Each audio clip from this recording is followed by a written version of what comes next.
Daughters of the Chaos story.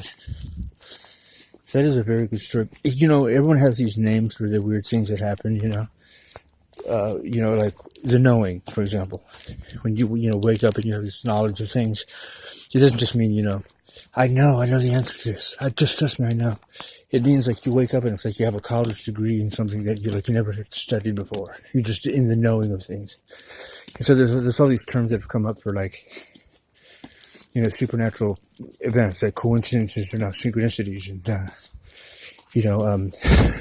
trivial shit is now known as a moment of high strangeness. All these politically correct terms, but there should definitely be one, I think, for those events that happen that are above moments of high strangeness.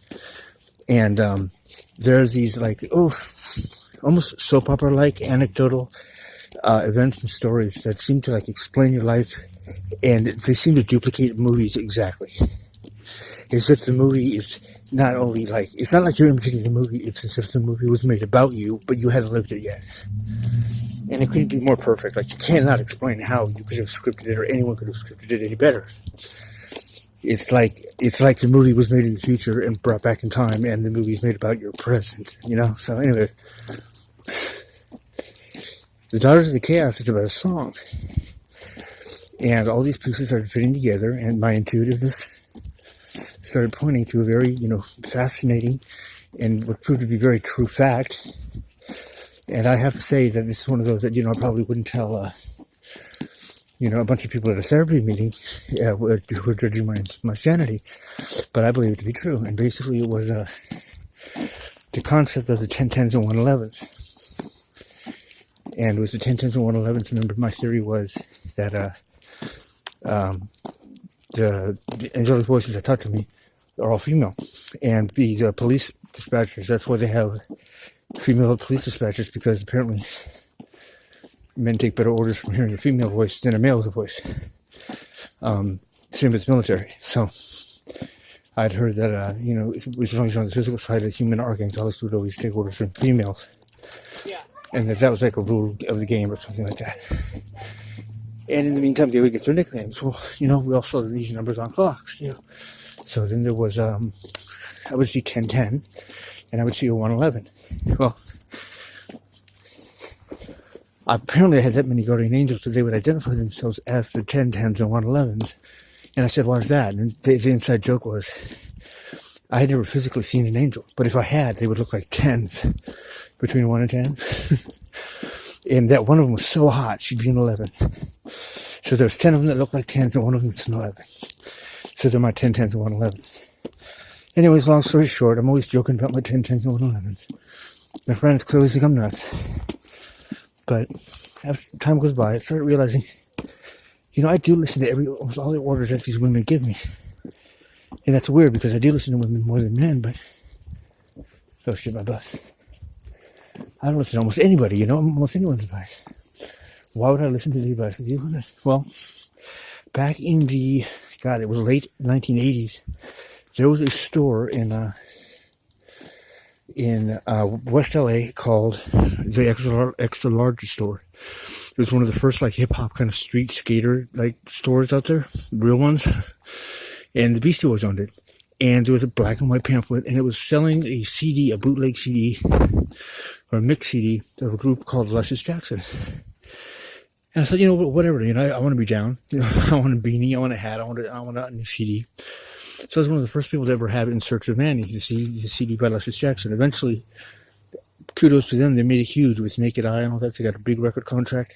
But they were really just a bunch of kind of New York girls that, hung out with the Beastie Boys and were trying their own shit, using little samples. I thought it was pretty cool for the time. 1989. One of my favorite songs on there, because I recognized the drum sample from a Jimi Hendrix song, was called The Daughters of the Chaos. And so whatever, I'm thinking it's just rap songs, there's all kinds of songs on there, Grab the Mic and Shock It, just your typical New York, sexy hot girls, nubiles doing their thing. Well, as time goes by, I didn't connect anything with the song, but I'm being told that there's a connection with me in that song. And I'm like, okay, whatever. This is one of those games, to keep me busy that the angels play. Long story short, I was looking in the encyclopedia and I realized that, do you know what is contained inside the Ark of the Covenant? To be historically specific, it's known as the Chaos.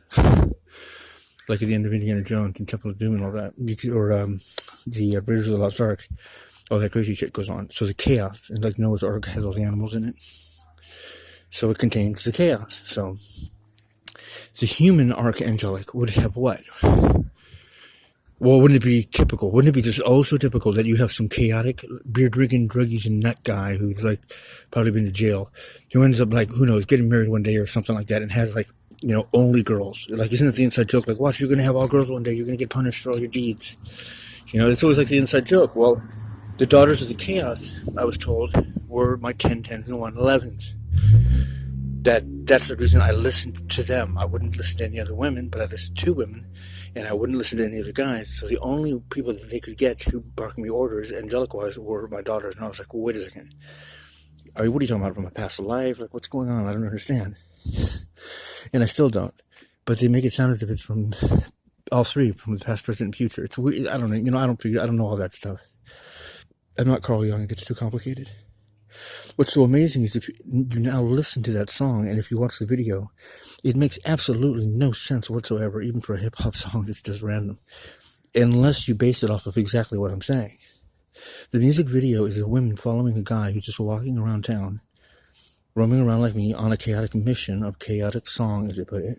The road I live on is called Mission Road. In the background, you hear a guy preaching on the street, a street preacher preaching about God. And they're talking about how they're the daughters of the Chaos, how they give up their greed, how they're insane and to be unknown, and that's their only creed. There's even a line in it, what is it? The Los Angeles Angels, always on the run, walking in the rays of the beautiful sun. And then you hear this guy like out on the street, like, does God heal? Like you hear this background like gunshots and a guy preaching on the street. And the video is of them like kind of watching this guy's back, like they're following him on a bus. He's passing bounced checks, doing all this weird illegal stuff. And then, Naked Eye, which was their first single off of their next album, is all about the truth. And that video, if you remember, it's the guy escorting them through the airport. That's one of the arcs. That's one of the escorts for the Marys. So there's numerous videos and numerous songs about that they have that are like that. But for some reason, I kept getting told about this Daughters of the Chaos thing. Now, the more I listen to the song, and, I mean, even the way certain words are spelled and certain things are said, I'm like, I don't know how to explain it. It's one of those moments above high strangeness that how that song was supplanted there and how I have the audacity to say. But keep in mind, at the time, it was a bootleg CD. Like, no one knew who those girls were when that album came out. What are you trying to tell me? That song was put there so that I would listen to it then and realize that it was about me 20 years later? I'm not going to say that. I'm just going to say that I'm going to go have a cup of coffee outside the meeting, and you figure it out for yourself.